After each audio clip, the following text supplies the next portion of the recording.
What kind of so-called tolerant explorers would force Christian priests to publicly renounce Christ while compelling them to take part in human sacrifices dedicated to Odin?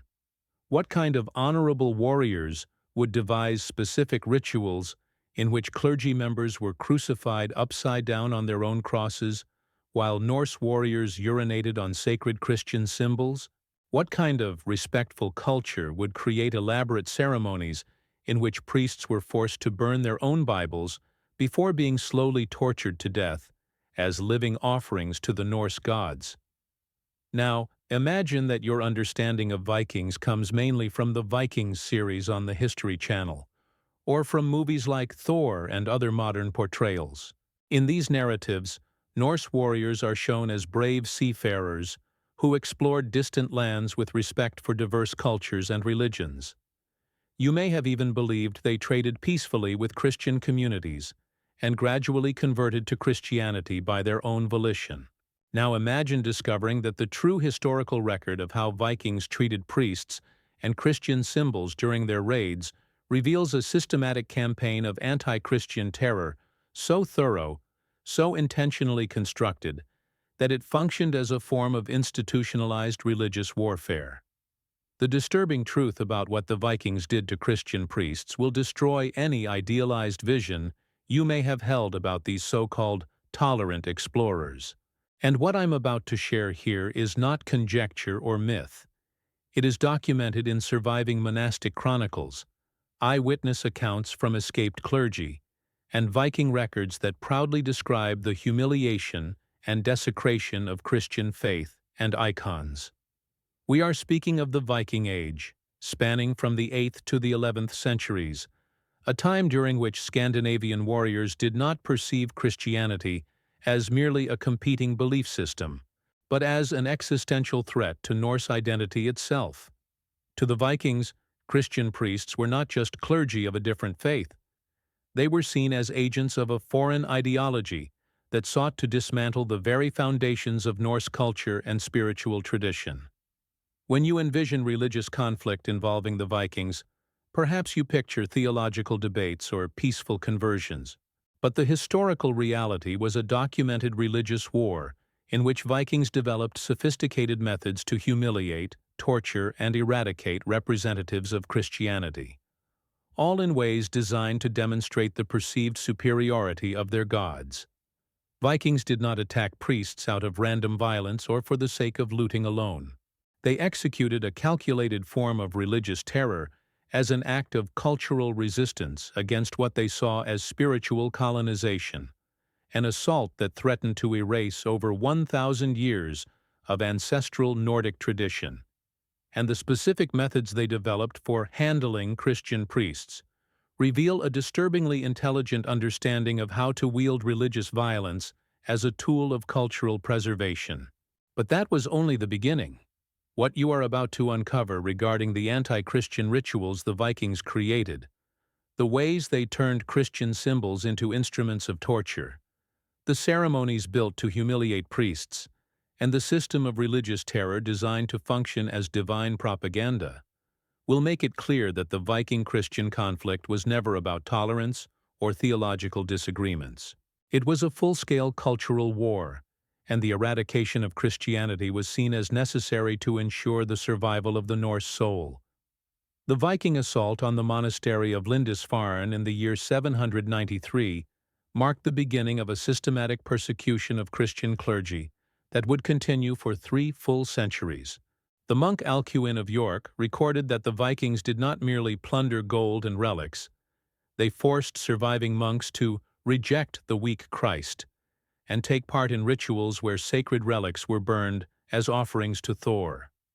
This was not random brutality. It was calculated desecration. Viking motivations went far beyond greed for monastic treasure. Christian priests represented a direct ideological threat to the foundations of Norse society. These priests preached submission, forgiveness of enemies, and the rejection of warrior glory, values that directly contradicted the Viking code of honor, which was based on courage, vengeance, and the pursuit of strength through conquest. During documented raids such as the attack on the Abbey of Iona in the year 795, Vikings created specific reverse conversion rituals. Captured priests were given a choice: immediate death or participation in pagan ceremonies that began with the public destruction of Christian artifacts and ended with oaths of loyalty sworn to Odin. This system operated through progressive humiliation. First, priests were stripped of their sacred vestments and forced to wear animal hides like real men.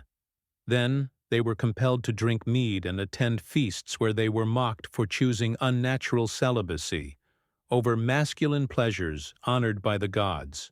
But this, too, was only the beginning. The Vikings developed a disturbingly advanced understanding of Christian psychology to maximize the spiritual suffering of their victims.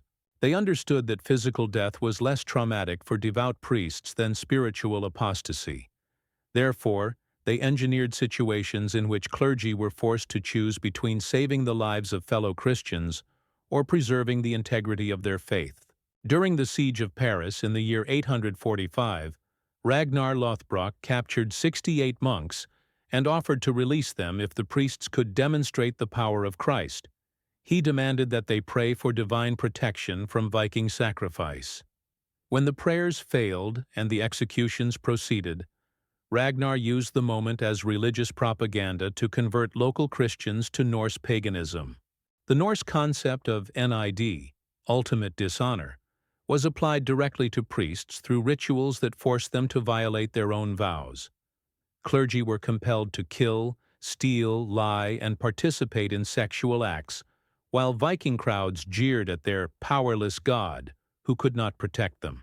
Jarl Hakon the Great, in the year 975, established re-education schools, where captured Christian priests were indoctrinated into the superiority of Norse deities through forced exposure to pagan rituals. Survivors were then sent back to Christian communities as Viking missionaries, carrying messages about the futility of resisting Odin, and these educational tactics were only preparation for far more extreme rituals, in which priests became living sacrifices to the gods. The most extreme ritual the Vikings reserved for Christian priests was known as blot prestinum, the clerical sacrifice, in which clergy were dedicated to Odin as proof that the Christian god was powerless to defend his own servants. Unlike regular human sacrifices, these included elaborate elements of sacrilege in which Christian icons were transformed into instruments of execution. Egil Skallagrimsson recorded in his sagas how priests were crucified using their own crosses as killing devices, but always positioned upside down to reveal the inverted nature of their false faith. During these crucifixions, Vikings would chant anti-prayers, mocking Christian rituals, calling upon Odin to receive these offerings of lost souls who abandoned the true gods. The practice known as kristni vitiskapur, Christian mockery, involved forcing priests to participate in blasphemous parodies of their own sacred rites. Masses were celebrated using human blood instead of wine, human flesh instead of bread, and priests were coerced into consecrating these offerings, while Viking crowds laughed and cheered at the cosmic joke.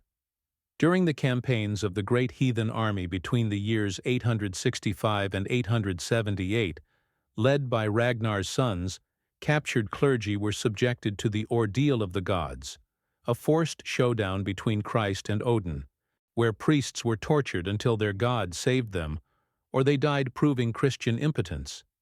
And that was not even the worst of it.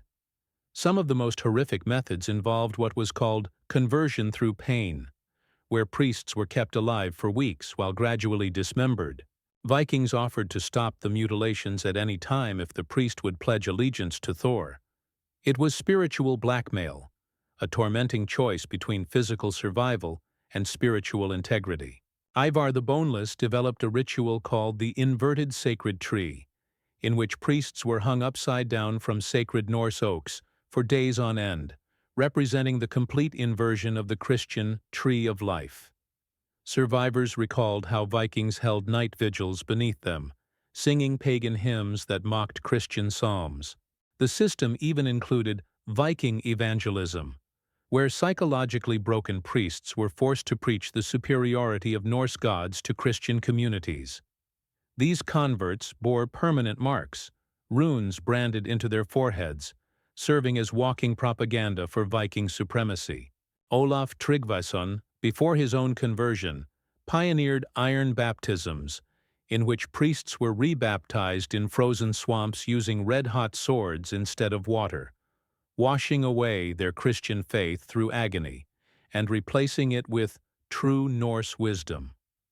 Vikings also created inverted reliquaries, preserving the bones of dead priests not as holy relics, but as trophies proving Odin's triumph over Christ.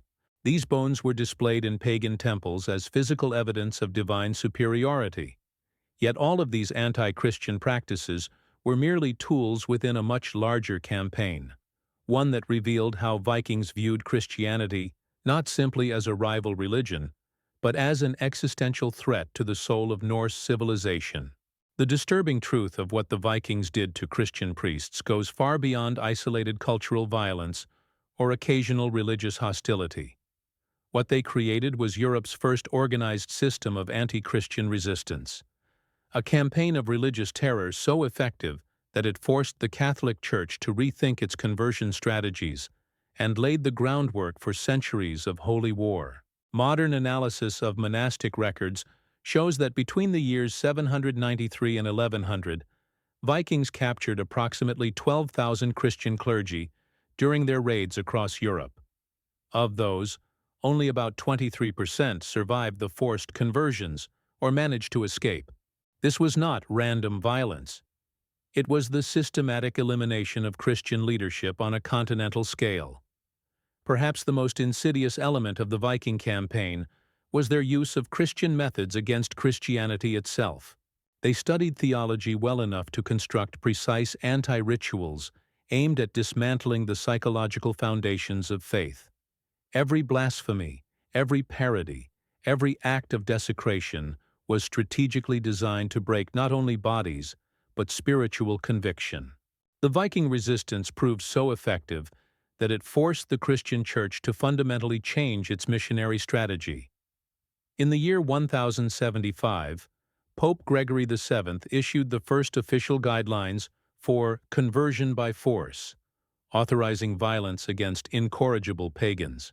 It was the Church's admission that peaceful persuasion had failed against Norse resistance.